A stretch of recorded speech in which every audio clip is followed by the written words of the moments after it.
Everyone. I hope you had a good lunch and a good chat with your colleagues in your table and a little of networking. So now we are going to start with M3. This is the part where we do uh, the research of the next steps.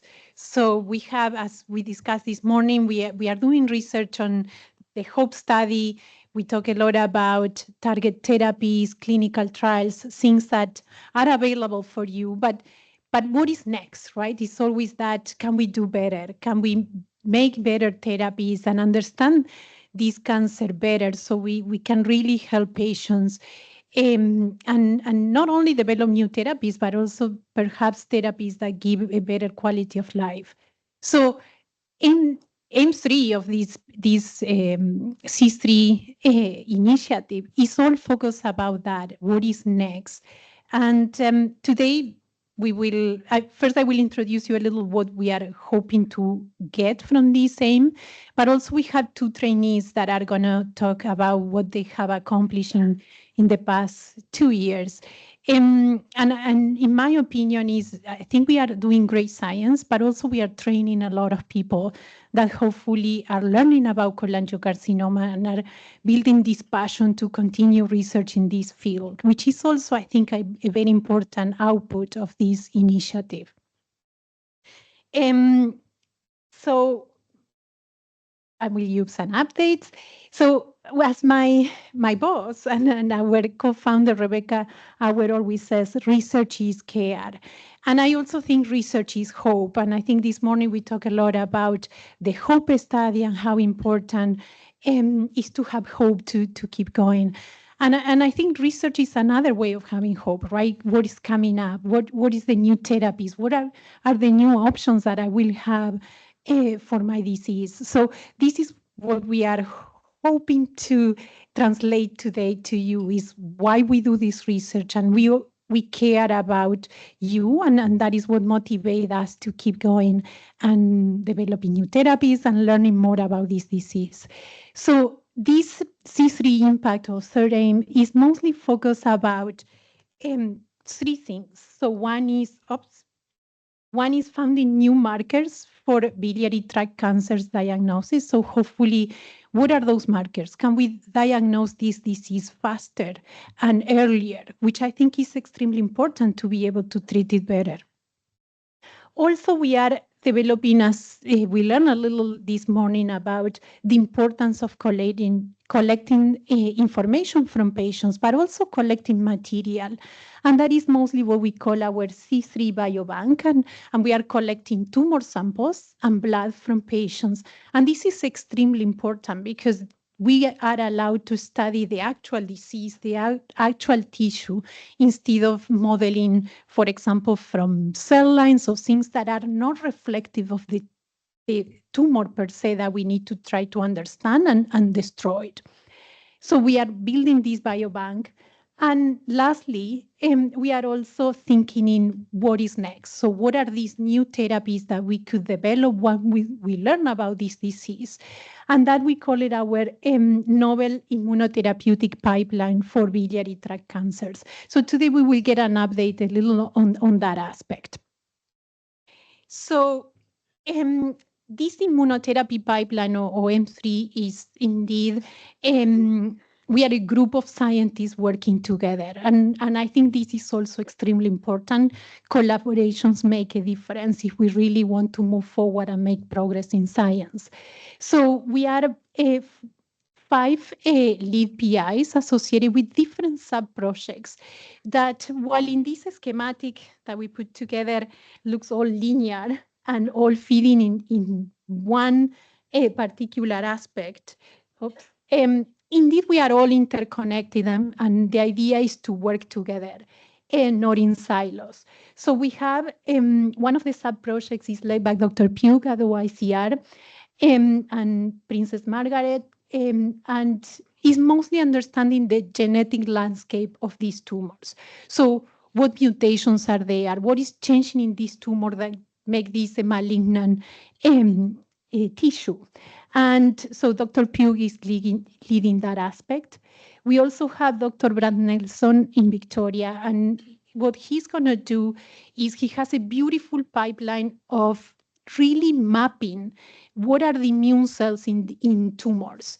And he's going to use that unique and sophisticated approach to really understand what form a biliary tract cancer. So what cells are there, what cancer cells, but also what other cells are there that we can manipulate them and hopefully build therapeutics that really exploit that particular landscape in this tumor. So stay tuned, because hopefully in future meetings we are going to see beautiful pictures and images of really understanding how this tumor look like at the cellular level. We also had Dr. Rob Hall in Vancouver, and him and his team, and we have here Scott as a member of that group. They are trying to understand something quite unique, and is we all hear about the microbiome in our digestive tract, but now we are learning that tumors also have a unique set of microbes that live there. And some of these microbes, like bacteria and yeast, they are quite unique, and some are good, and some are indeed not that good. So what Dr. Rob Hall is doing is he's trying to understand what microbes, so what is the microbiome of the biliary tract cancers. And this information could be quite powerful in the future. For example, to build cancer vaccines that exploit that unique feature of the tumor microenvironment or the tumor ecosystem. I always like to say tumors are an ecosystem in which a lot of cells live there, but also now we know microbes are also in this community. So it's very important to really understand what is there and how we can manipulate it for therapeutic gain. And we also have Dr. Laszlo Radvani, and today we are going to hear from his research associate, and we are going to learn about the work that they are doing, trying to understand extracellular vesicles. And this is a term that you will hear today multiple times from Naghmeh, but is cells produce these vesicles that are indeed full of information from the cancer. And now we can use these vesicles for multiple things. For example, some people are using it for diagnosis. So instead of getting a patient a tissue sample, they get blood and they use these vesicles to detect cancers because they are a fraction of the cancer. But today we are going to learn more about Naghmeh and things that she's finding in these vesicles coming from biliary tract cancers. So stay tuned. And then is my group that mostly what we do is, together with Dr. John Bell, we develop cancer immunotherapy, so biologic products. And these are including cancer-killing viruses as well as vaccines. So we are exploring a lot of cancer vaccine platforms. And the idea is that all the information that is coming from the rest of our colleagues about how biliary tract cancers look like, what are the signatures, the idea is to put that together into our immunotherapy platform and really develop the next generation of biotherapeutics that can be used alone or also in combination with TIL therapies, which we will be learning more in the next talk from Zaid. So this is an update, or in a nutshell, how our AIM3 looks like. This is the team, and I think I named some of the people during my introduction, but the idea is that we work so we are a large team and we try to work together. Importantly, we are not only the PIs, but I think the key heart of our projects are the trainees. And here you could see the names of some of the trainees. And importantly, is we are exposing them to cholangiocarcinoma, and we are training them in this area. So hopefully the community or the research community around cholangiocarcinoma is going to grow. Of course, nothing is as simple as it sounded. We also have barriers to be successful. And one important thing that the patients and the caregivers and the community could do to help research is also to advocate to speed up some of these processes. And that is why I think it's important to discuss the barriers that we encountered in the first year or so. Mostly it's like as I mentioned, we are a network with multiple investigators across the country.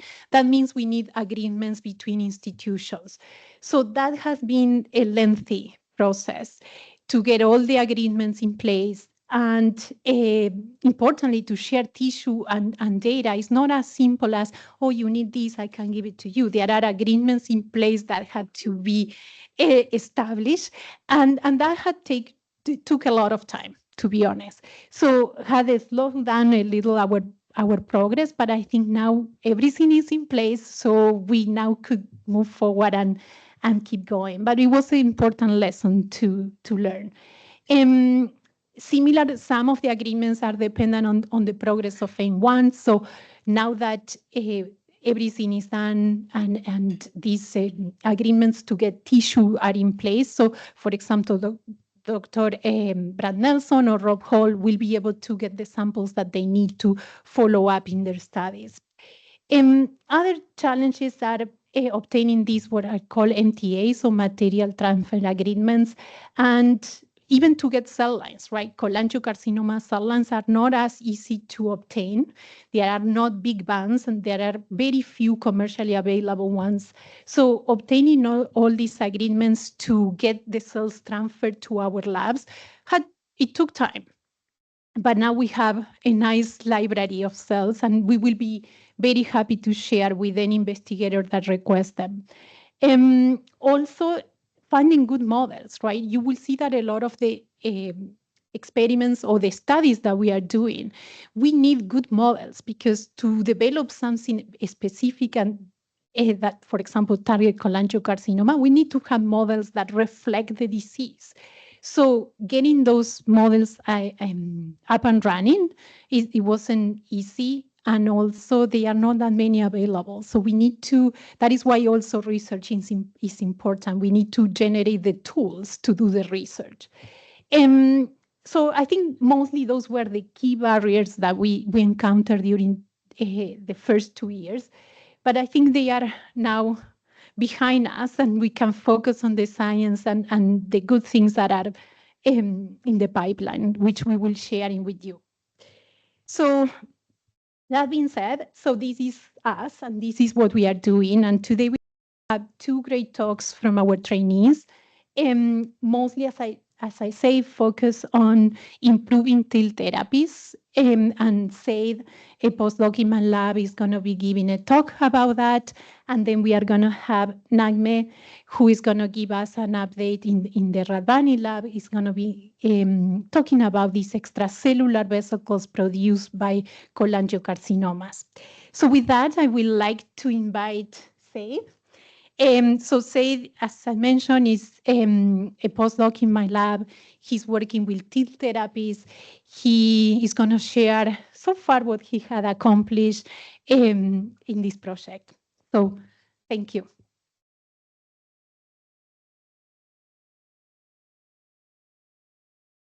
Hello, everybody. It's a pleasure to officially meet a lot of you. I was kind of the figure in the background yesterday and the day before and the day before that. But I'm Zaid, and like Carolina had said, I'm one of the postdocs in her lab and the labs of Dr. John Bell as well at the Ottawa Hospital Research Institute. And I'm really excited to give you a bit of a snapshot about some of the progress that we've been making. Carolina did say this is the work I've done and the work I've accomplished, but this is a group effort, right? We have a pretty nice team and actually a fantastic team, and I'll show you a bit about who they are later on.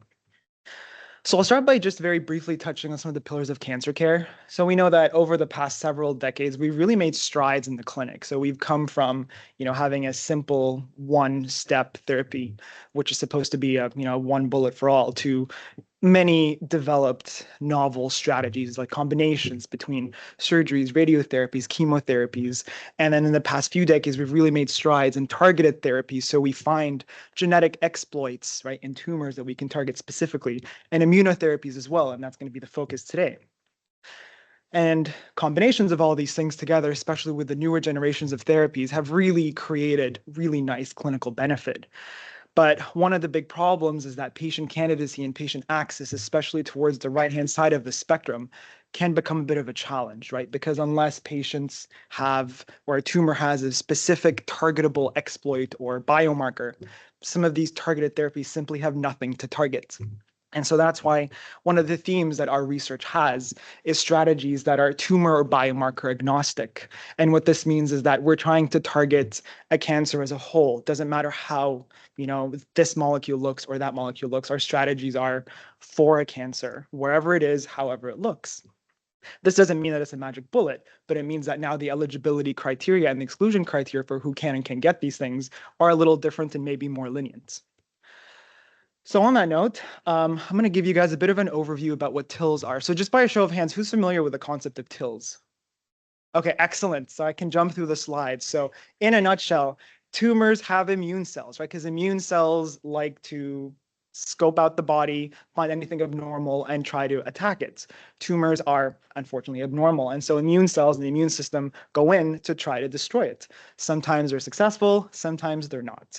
And in the case that they're not, they become overwhelmed by the tumor, but they still stay stuck in that tumor. And now they're called tumor infiltrating lymphocytes. So lymphocytes are a special subtype of immune cells. And we love lymphocytes because they're very effective. We specifically love T cells. There's a lot of, I got a glare. NK cells are very important, but T cells are the family of lymphocytes that we really like to work with in our lab because we understand them better. And it's these T cells that are generally the focus of tumor infiltrating lymphocyte therapy. So since we're familiar with this, I'll run you through this very briefly. The concept is that we can extract a tumor from a patient through surgery, and then through a series of relatively complex steps, we can fragment this tumor and then put it into this nutrient solution with special compounds that can draw out these immune cells, these lymphocytes. And then when we reach a special number of these lymphocytes, then we can go on to the next step. So we're drawing them out and now we're expanding them. We're growing them up into billions and billions and billions of these lymphocytes in the lab. And now when we have Right, so we have to have about 50 million cells, and we go to the next step, we expand them into about 50 billion. So we have to go from literally 0 to 50 billion before we can give these back to a patient. And this is the bare minimum. The more we can give, the better. And the idea is that we infuse these back into the patients, and because these immune cells have found the tumor once, you infuse them in overwhelming numbers and they can find the tumor again, and maybe this time, because there's so many, they'll destroy the tumor. But you can imagine that this is a very time-intensive process and a very resource-intensive process as well. So any strategies or any methods that can enhance the generation of these TILs is, of course, very highly sought after. And that's one of the big themes that we're working on. So a quick overview of these overarching projects that we have. I'm going to be able to show you snapshots of the first two, and the last one, unfortunately, won't be able to touch on today. The first one involves enhancing the biomanufacturing of these TILs in the lab, which essentially translates into more TILs, shorter wait time to get these TILs, which means more cell product. Patients can get them faster. Patients can ideally respond better. The second theme has to do with repurposing antimicrobial immunity for TIL therapy. What this ultimately means for clinical practicality is improved homing of the TILs to the tumor, so getting them to go where they need to go. And last but certainly not least, this is one of the really big hubs in Ottawa for this kind of research, is we are engineering viruses to become anti-cancer viruses. So we make it so that they can only infect and kill cancer cells, in this case, cholangiocarcinoma cancer cells. And this is really nice in combination with TIL therapy, for example. So let's get into a bit of T cell biology. So T cells or T lymphocytes are very complicated friends. They're incredibly powerful cells in the body that can do a whole bunch of stuff, but because they're so powerful, they can also be very harmful to ourselves if they're not, in control. So balance is crucial for a T cell to operate properly. That's why there's so many countless layers of regulation and protection within a T cell to make sure that it's doing its job properly. Too little activity and we can get sick. Too much activity and we can also get sick, like an autoimmune disorder, for example. And you can imagine there's so much in the environment that we're being exposed to that can kind of act as a gas pedal to activate T cells. If somebody sneezes in your direction, if you breathe in dust, if you eat something that's undercooked, any of these things can lead to an immune response. That's why we need to have really strong and really good brakes to stop this from kind of getting out of control so you can have an appropriate response. So one of the big breaks that we like to study is called HPK1, the hematopoietic progenitor kinase 1. Don't worry about the name too much. We'll just call it HPK1. It's one of these brakes. The idea is that if this is the T cell, if you step on the gas pedal, you're going to fly off the cliff. And so HPK1 here acts to press the brakes, prevent the T cell from going off the rails, and you have an appropriate response. But at the same time, too much of this brake leads to traffic jam. You might notice some of the cars are facing the wrong direction. This is AI generated. It's very hard to find a traffic jam picture on Google. So the idea is it's important to have appropriate amounts of brakes. So for some of the people in the crowd who are interested in mechanism, I promise I won't go into this too much. HPK1 basically works to shut down the ability of the T cell receptor from activating the T cell. Very specifically interacts with a protein called SLP76, but I will not get into this, I promise. That's enough. But what's really nice to know is that there are inhibitors for this brake. There are drugs out there that are in clinical trials that act to inhibit this HPK1, which means now you can activate T cells. And these have been in 11 different clinical trials, some ongoing, some completed. And they've actually shown really interesting clinical benefit in patients where you can activate T cells and get an anti-tumor immune response. And so one of the things that we've been doing, and this is in an exciting new collaboration with OICR, with their expert chemists, biochemists, biologists, immunologists, and the whole crew, is we have novel forms of these drugs, these inhibitors of HPK1.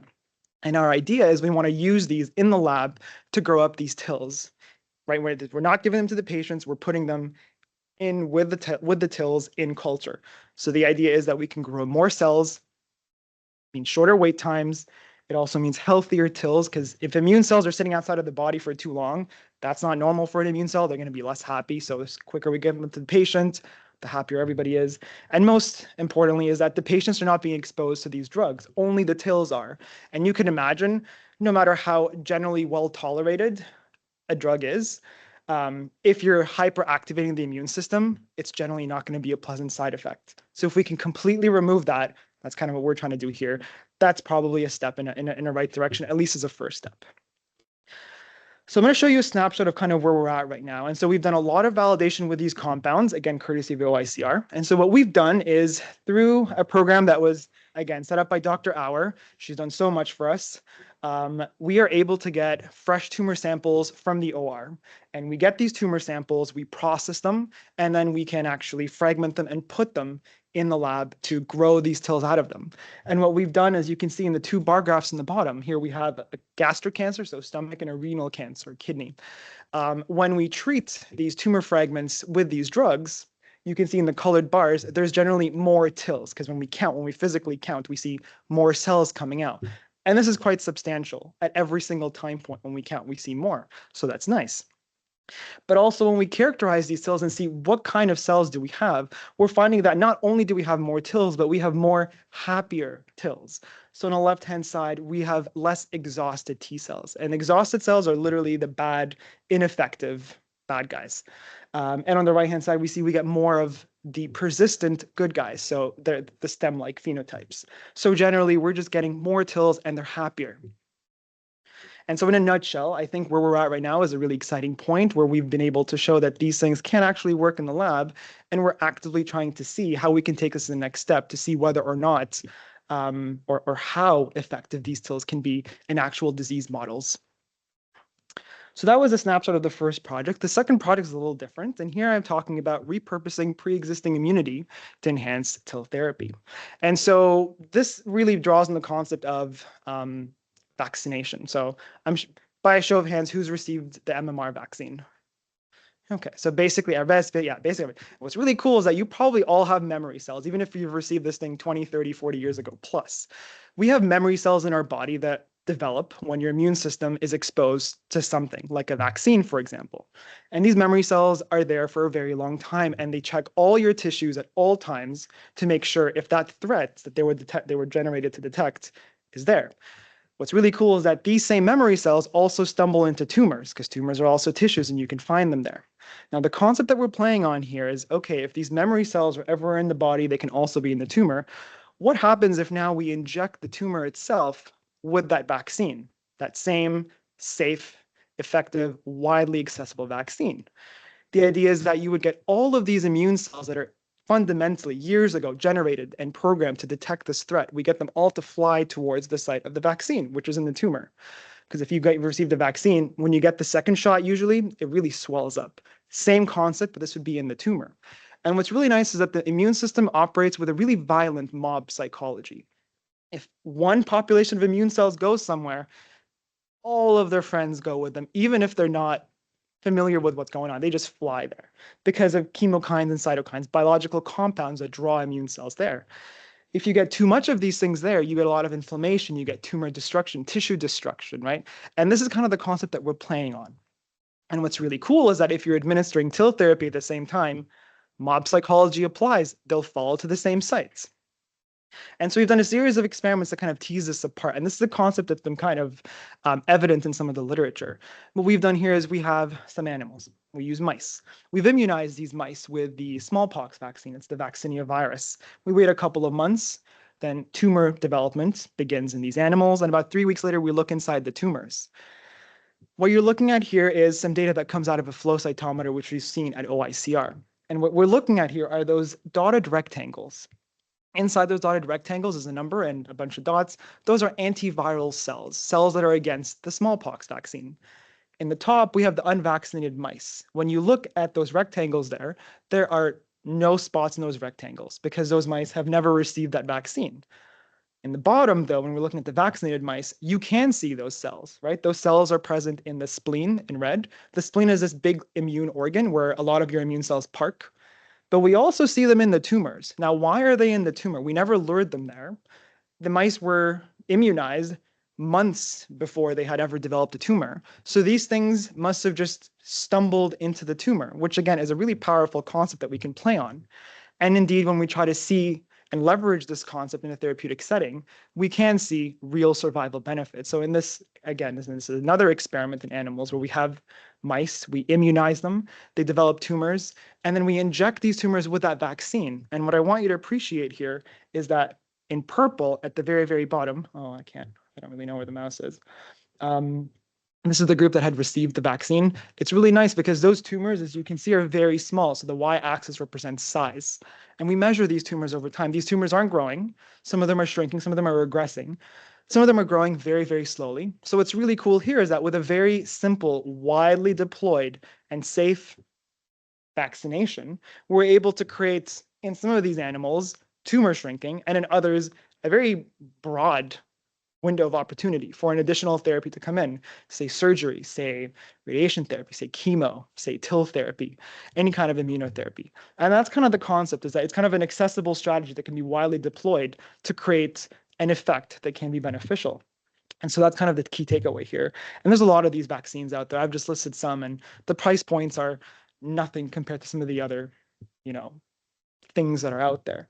And so some of our next steps include combining this directly with TIL therapy, and that's what we're actively doing. And of course, combining it with some of our really cool engineered anti-cancer viruses.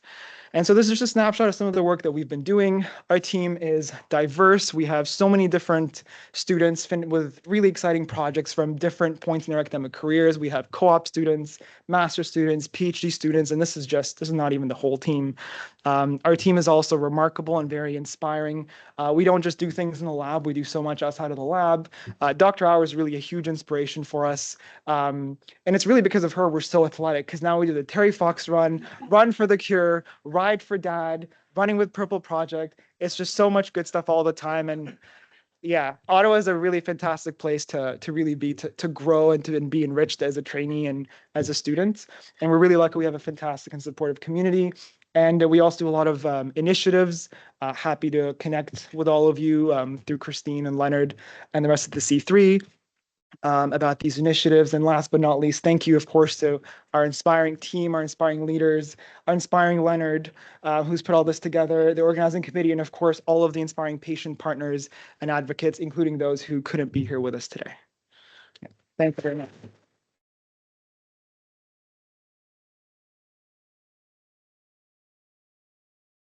So if you have any questions, just raise your hands and either Samara or I will. Okay, here we go. Thank you so much. And thank you for making it so accessible too.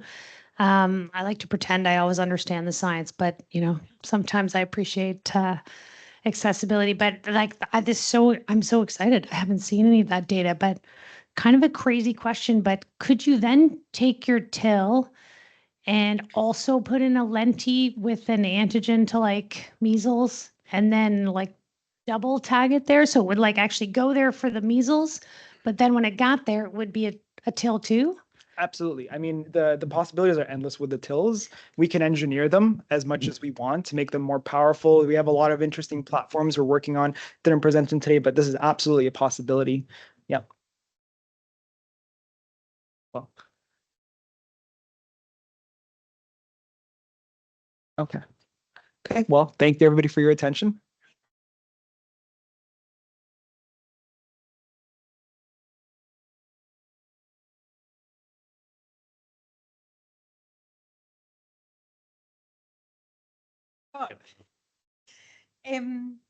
No more questions? No? Yeah, good. Excellent. Okay, so our next speaker is Dr. Khoshgoo. I did well. Okay, I did well. Khoshgoo. Naghmeh.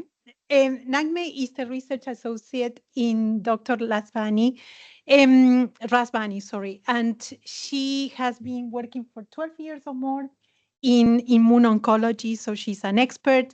She's working with these extracellular vesicles, and she's going to talk about her research, which is super exciting. So thank you.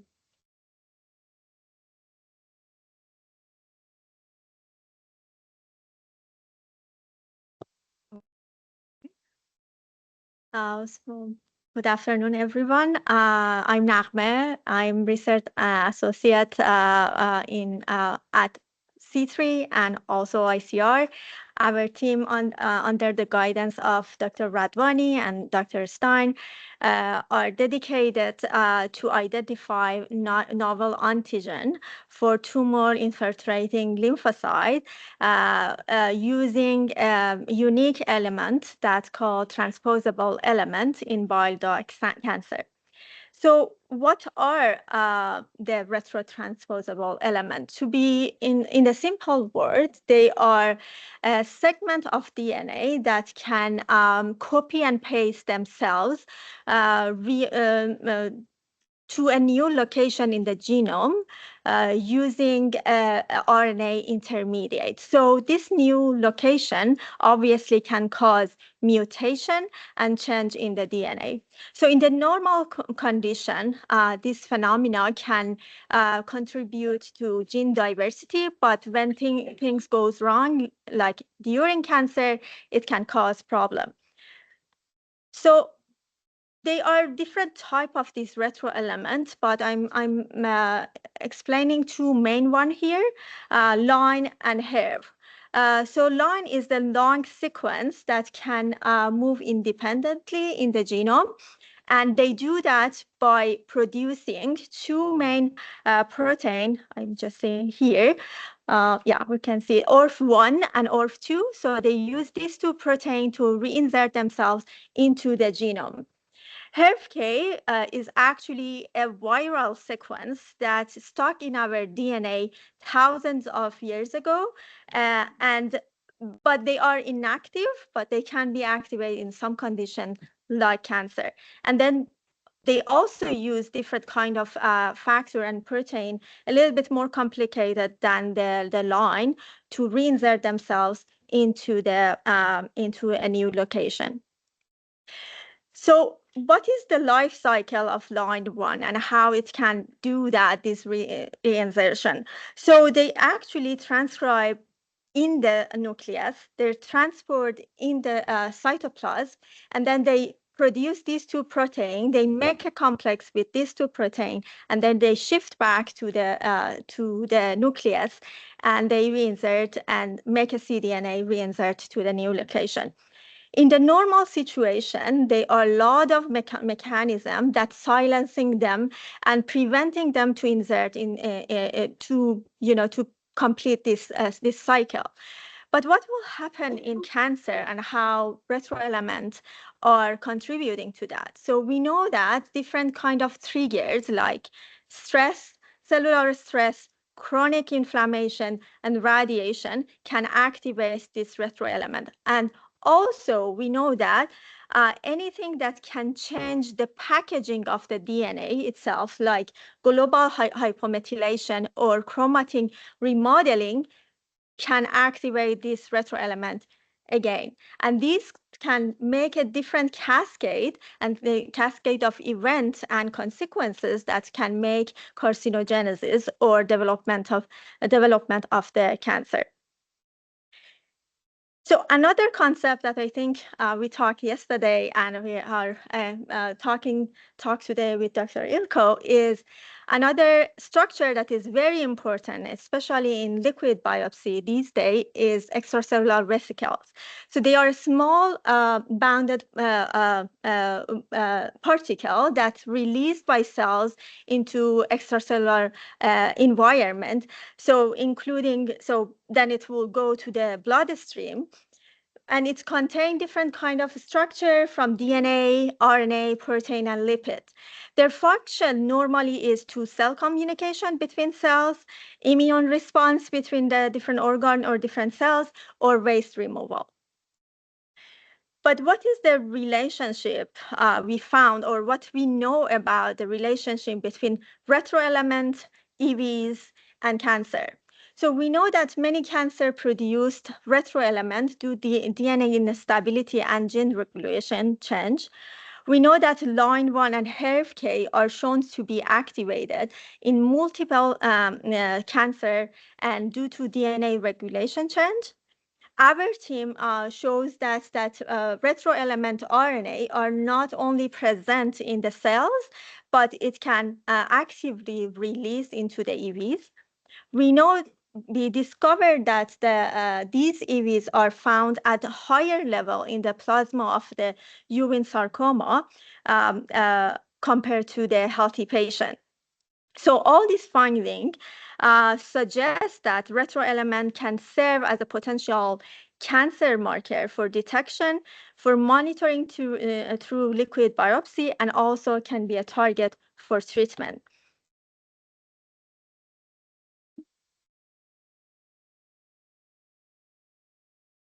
Okay.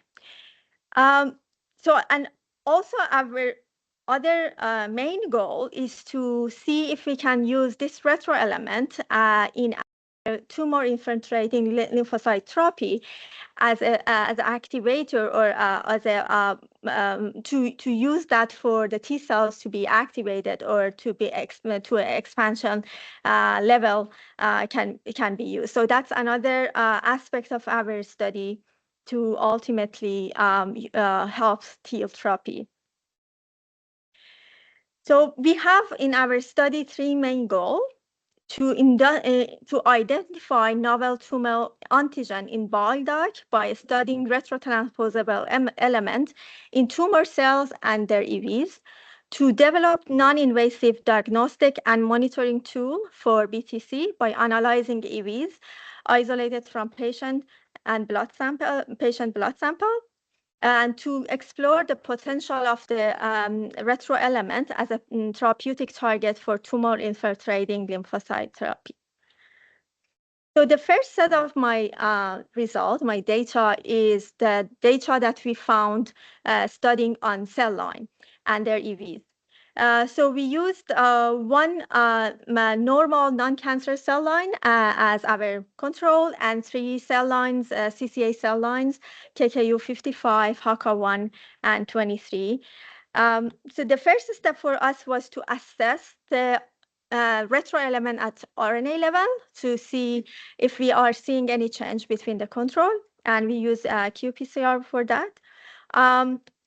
So if you look at in the left, we look at the line 1 expression at RNA level of the ORF1 and ORF2, 2 sequences that are important to make the protein. And as you can appreciate, we can see the higher in HACA1 and KKU23 compared to the control. The same thing for HEV-K, the 2 RNA for GAC and PRO. The same, we are seeing more in the cell line of the CCA cell line compared to our non-cancerous form, which is MMNK2.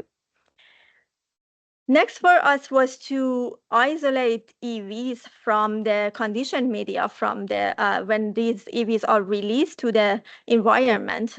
We want to collect them and study them. So I just briefly explain how the process will have been done. So we collect the media, we clear them out from the cells, remaining cells, and then we concentrate them, and then we use ultracentrifuge to spin down our EVs. Then we use EVs either for functional assay or for Western blot sequencing or proteomics data analysis. First, I will show the Western blot so we did Western blot for both cells and EVs for different protein products of the retroelement. L1 here is line 1. So as you can appreciate, we have a big expression of the line 1 in both cells and in the EVs of HACA1.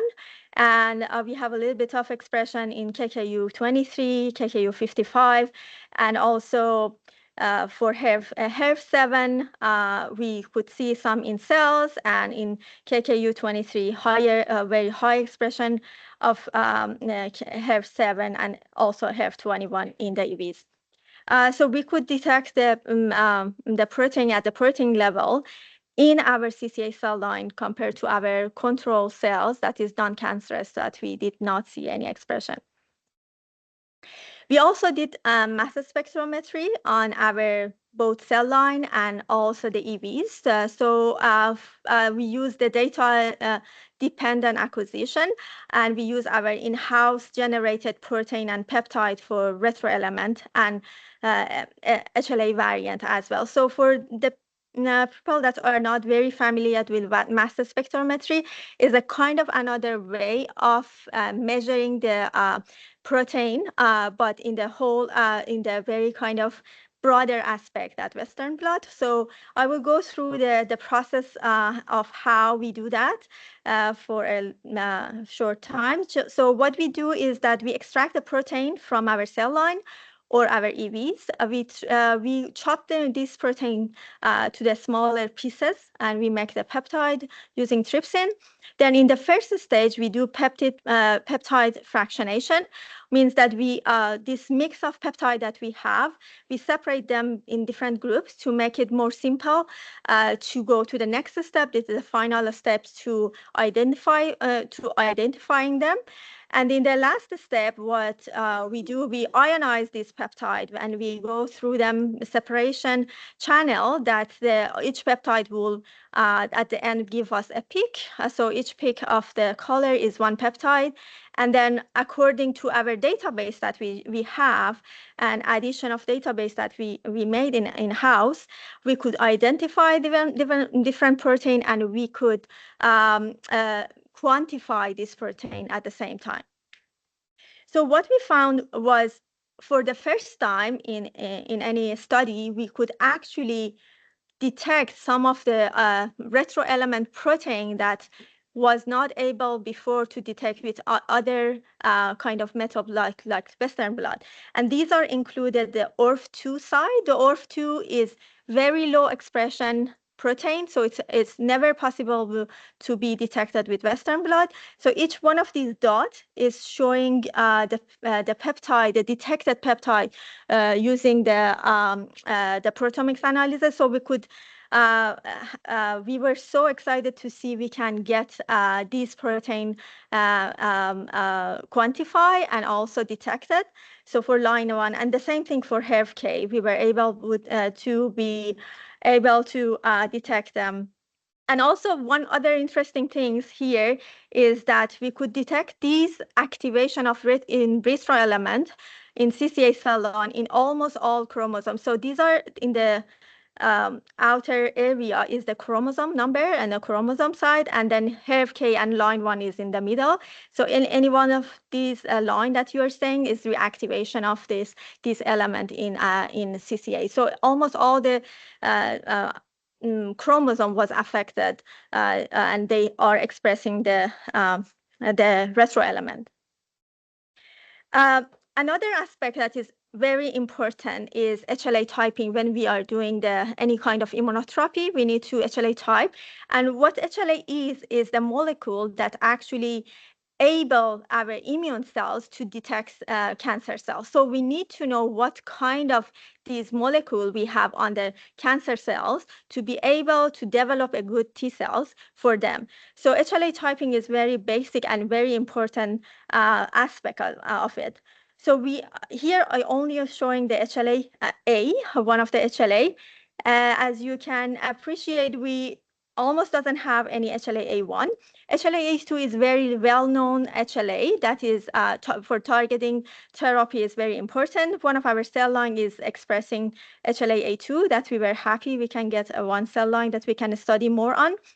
But it seems that as we expected, most of these HLA are shedding from cells. So shedding are cancer cells are getting rid of this HLA in order to avoid the immune system. So as we can see, we are seeing more their expression in EV than in the cell line.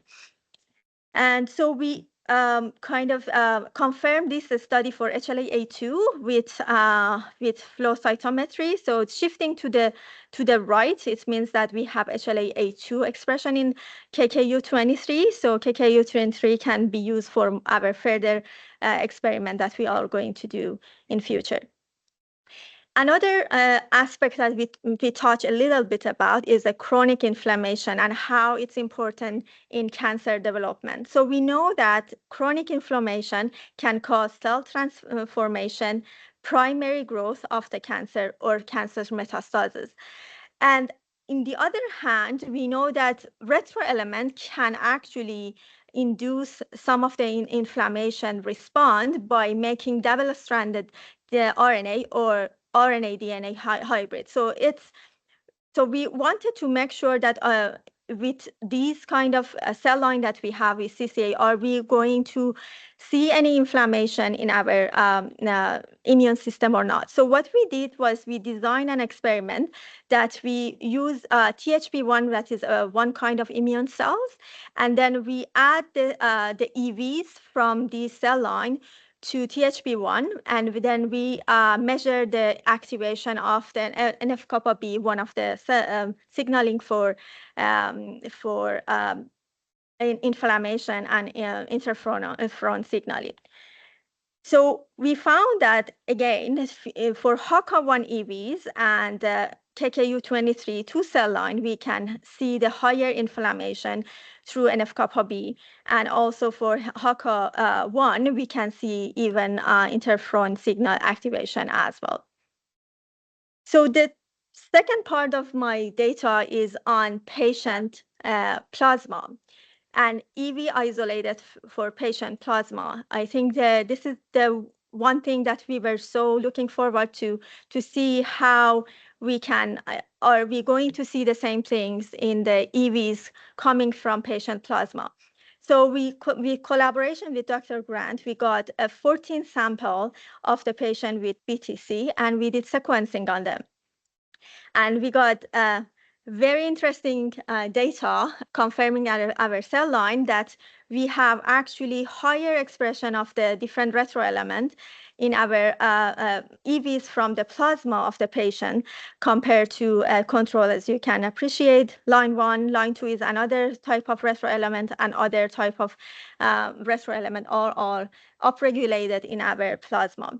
So next step for us was to see how this plasma EVs can be representative for the tissue regarding the retroelement expression. So what we did was we matched 4 of these plasma sample with the same patient, but this time the tumor sample, and to see if there is any kind of correlation between them.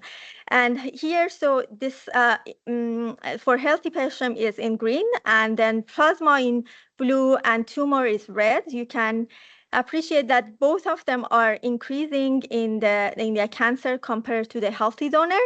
And then when we did the correlation between them, here on the right, each dot are one patient, and each color is one patient. Each dot is the group of retroelement that we study, and we found that the linear regression analysis shows the strong positive correlation between the level of the retroelement in plasma and in tumor sample. So it shows that actually plasma can be a good representative of the kind and the amount of retroelements that we have in the cancer tissue.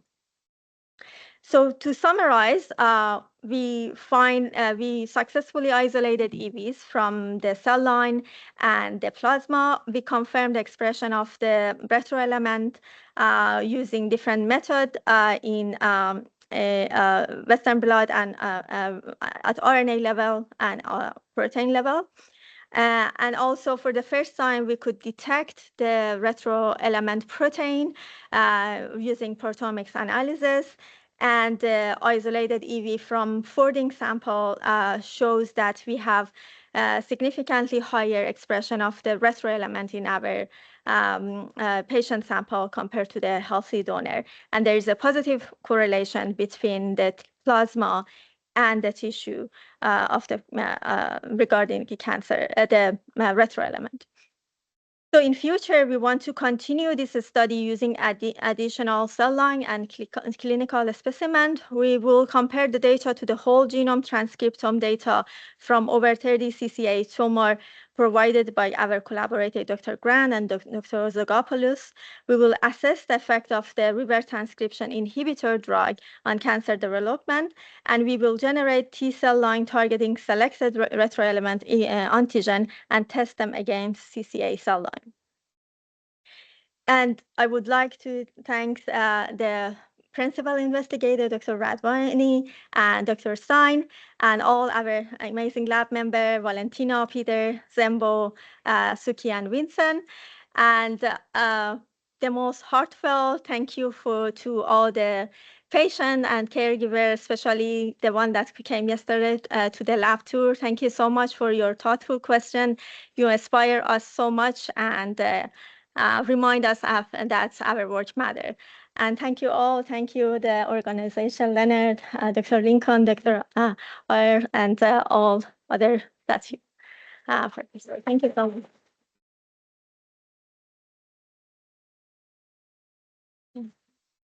Any question?